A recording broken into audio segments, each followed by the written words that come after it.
안녕하세요. 박준호 TV입니다. 2019년도가 이제 한 달 남짓 남았습니다. 2020년이 다가오니까 내년도 이후의 전망에 대해서 관심이 많습니다. 이 인간은 미래를 알고 싶어하는 본능이 있지만 특히 이 주식 투자는 미래를 예측하는 게임이라고도 할 수 있기 때문에 특히 미래에 대한 관심과 예측이 굉장히 중요합니다. 그래서 이제 조만간 2020년 또 향후 10년 어떻게 될 것인가 이런 전망에 대한 자료들 또는 책자, 보고서 이런 것들이 수없이 쏟아질 텐데요. 그래서 그것을 한번 살펴보기로 하겠습니다. 다들 다 비슷비슷할 거예요, 아마. 왜냐하면 서로 나무가 베끼기 해가지고 남들이 어떻게 생각하는가 이런 것들이 정리하는 거거든요.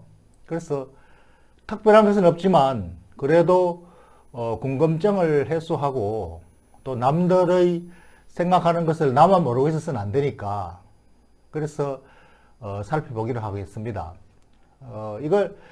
이 주식시장에서는 이 영리한 투자를 하고 싶어 합니다. 미래를 예측해서 미리 앞서는 투자를 하고 싶어 하는 이 스마트한 움직임을 하고 싶어 하죠. 그래서 주식시장 돈을 스마트만이라고 합니다. 남들보다 빨리 예측해서 먼저 가서 기다리는 이런 주식 투자를 하고 싶어 하는 것이 바로 투자자의 본능이고 또 그것이 당연하다 하겠습니다. 그래서 오늘은 그런 것을 제일 이제 투자자의 욕구를 충족시키는 리포트를 내는 게 투자은행들이거든요. 그래서 미국의 투자은행, 대표적인 투자은행 뱅크 오브 아메리카, 메릴린치 요 회사의 리포트를 간략하게 한번 살펴보므로 해서 이것만 살펴봐도 사실은 다른 데들하고 비슷하니까 전체를 다 살펴보는 의미가 있습니다. 그래서 이것을 향후 10년간의 10대 테마라 이렇게 제목이 달렸는데요. 이것을 가지고 한번 살펴보기로 하죠. 향후 10년간 주식시장을 움직일 10대 테마 이렇게 이름을 붙였는데요. 첫 번째로 피크 글로벌리제이션이라고 소제목을 달았습니다. 이 글로벌화, 전 세계가 그동안에 글로벌화를 향해서 계속 달려오고 있었죠. 그게 이제 피크에 다다랐다. 이제 끝까지 왔다 이 말이죠. 그래서 이게 이제 끝나고 그럼 어떻게 전개될 것인가? 앞으로는 글로벌리제이션이 이제 주요 테마가 아니라는 거죠. 그러면 뭐냐? 그 반대. 로컬리제이션이다. 이것도 옛날에도 많이 나왔던 말입니다. 지역 특화. 신토부리, 우리 것이 좋은 것이요. 이런 광고도 많이 나왔죠. 그래서 앞으로는 지역 특화된 그런 개성이 중시될 것이다. 그런 관련적으로 주식을 찾아봐야 될 것이다. 이런 얘기죠. 그러면은 한국으로서는 뭐가 되겠습니까? 한류에 관련되는 엔터도 있을 수 있고, 식품도 있을 수 있고, 어쨌든 우리 한국의 특성을 남들이 모방하지 못하는 특성, 이런 것들이 가치가 올라간다. 이런 얘기가 되겠습니다. 그리고 두 번째는 리세션이라 이런 제목을 붙였는데, 이 경기 침체, 이제 주식시장은 이 R의 공포가 이제 끝나고 다시 내년도 이후에 상승장, 불마켓으로 전망하는 그 분위기가 굉장히 강해지고 있습니다만, 여전히 이 향후 10년간 리세션에 대한 이 공포감이라든가 또는 걱정, 이런 것이 시장에서 계속 작용할 것이다. 왜냐하면은 이 장기적으로 이제 저성장 시대에 들어갔고 공급 과잉 이런 것들로 해서 더 이상 고성장은 없다. 그러니까 인구도 감소되고 이러니까 수요도 제한되고 공급은 넘쳐나고 이러니까 이 성장이 둔화되면서 그 이면에 이제 경기 침체, 수요 부족에 대한 경기 침체에 대한 우려가 여전히 깔려 있다 이러지요. 그래서 이것은 없어진 것 같지만 배후에 여전히 작용한다. 그래서 이것을 이제 염두에 둬야 된다. 항상 장이 좋다고 해서 불마켓만 염두에 두면 큰일 난다, 큰 코 다진다, 뭐 이런 얘기죠. 그러면 리세션에 대해서 대비한 포트폴리오도 어느 정도는 편입하고 있으라, 안전자산에 분산 투자해 놓고 있으라, 뭐 이런 얘기가 되겠죠. 그 다음에 세 번째로는 이 양적 완화의 실패, 이 가능성이 있다 이겁니다. 그동안에 양적 완화로 인해서 경기를 부양을 시켜왔고 10년 전에 금융위기를 이걸로 다 치료를 했는데 이제 더 이상 이제 이걸로는 치료하기가 어렵지 않겠는가. 앞으로 이 그 경제 문제 이런 것들에 대한 해결사로서 페드, 미국의 중앙은행의 그 실력 또는 역할, 그 기능이 어쩌면은 이제 더 이상 작동할지 않을지 모른다. 실패할지도 모른다.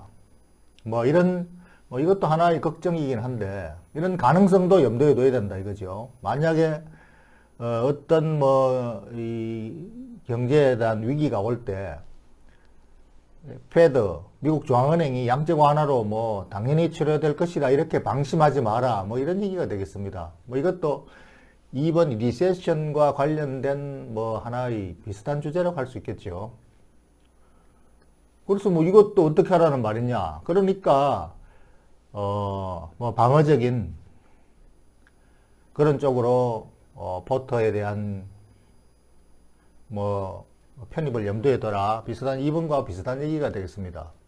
그 다음에 이제 네 번째로는 데모그래픽스. 이 인구의 그 변화, 노령화 한마디로. 그래서 노령화가 되면서 수요 시장도 노인의 수요와 젊은 세대의 수요가 달라진다.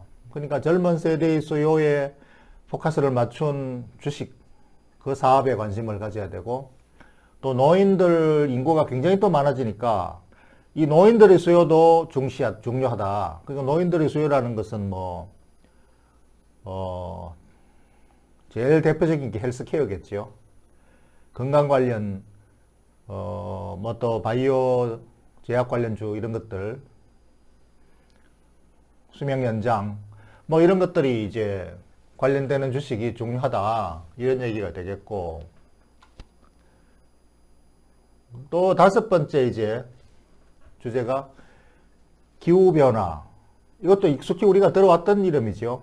그래서 이 기후변화도 앞으로 10년간 점점 더 중요해진다. 그래서 친환경 관련된 그런 주식 사업 중요하고, 또 뭐 폐기물 처리, 친환경화 시키는 리사이클링 뭐 이런 것들도 중요하다. 그런 기업들도 관심을 가져봐라. 이런 얘기들을 하고 있습니다. 그 다음 여섯 번째로는 로봇과 오토메이션, 자동화. 뭐 이것도 익숙히 우리가 들어오는 이름이고 현재 진행형이고 앞으로도 여전히 이쪽은 계속 진행형이다. 향후 10년간도 계속 로봇화와 자동화가 진행될 것이다. 뭐 관련주 우리가 익히 들어왔던 그런 영역에 있는 진화 과정을 계속 지켜보고 관찰을 가지고 투자를 추적하라 이런 얘기죠. 그 다음 일곱 번째 스플릿 인터넷. 스플릿하고 인터넷 두 단어를 합친 건데, 이 인터넷, 뭐 분리된 인터넷으로 뭐 수없이 쪼개진다 이거죠. 그래서 이 말은 곧 그 수많은 인터넷으로 서로 연결된다는 얘기하고 똑같은 얘기입니다. 그러니까 수없이 분리됐다가 다시 연결시키고 이런 것들이 이제 점점 더 분화된다. 뭐 아메바가 번식하듯이 뭐 그런 거죠. 그래서 인터넷이 점점 더 고도화되고 확산되고 분리되고 이런 추세로 나가니까 여기에 관련된 기업에 계속 주목하고 신생 기업들도 계속 나타난다. 뭐 이것도 현재 진행형이고 앞으로 10년간 여전히 진행한다. 이런 얘기가 되겠습니다. 그 다음에 이제 여덟 번째 모럴 캐피탈리제이션. 이 자본주의도 이제 주주만 중시하는 자본주의, 주주 친화 정책, 또 대주주 중심, 이 그 정책이 이제 뭐 이걸 가버넌스라 그러죠. 이 주주 정책의 변화가 모럴 캐피탈리즘으로 도덕적 자본주의로 바뀐다. 이것도 역시 뭐 한국에서도 급속한 지금 진보 세력에 의한 진보 정치에 의한 이 개혁에 중점을 맞추고 있는 부분이기도 하고 또 사회의 전체적인 글로벌 전체적으로 지금 뭐 나가는 방향이기도 합니다. 그래서 너무 급진적으로 가느냐 천천히 가느냐 나라마다 이 차이가 약간씩 있지만 이게 이제 세계적인 추세다. 그래서 이게 도덕적 자본주의, 모럴 캐피탈리즘이라고 해서 기업 가치가 떨어지는 게 아니다. 오히려 이게 이제 기업 가치를 더 높인다. 일견타당한 얘기죠. 어떤 특정 주주만의 이익을 중시하는 것보다 기업 전체 효율이 올라가기 위해서는 종업원도 중시해야 되고 또 뭐 국가의 세금 관련되는 뭐 공공적인 이런 문제도 중시해야 되고 이런 다양한 욕구를 충족시킬 수 있는 캐피탈리즘으로 진화할 것이다. 뭐 상당히 이상론적인 얘기고 사회적으로 지금 양극화된 문제가 굉장히 심각하기 때문에 그렇게 갈 수밖에 없다. 그러나 그렇다고 해서 기업 가치는 약해지는 게 아니라 더 진화되고 좋아진다 이런 얘기를 합니다.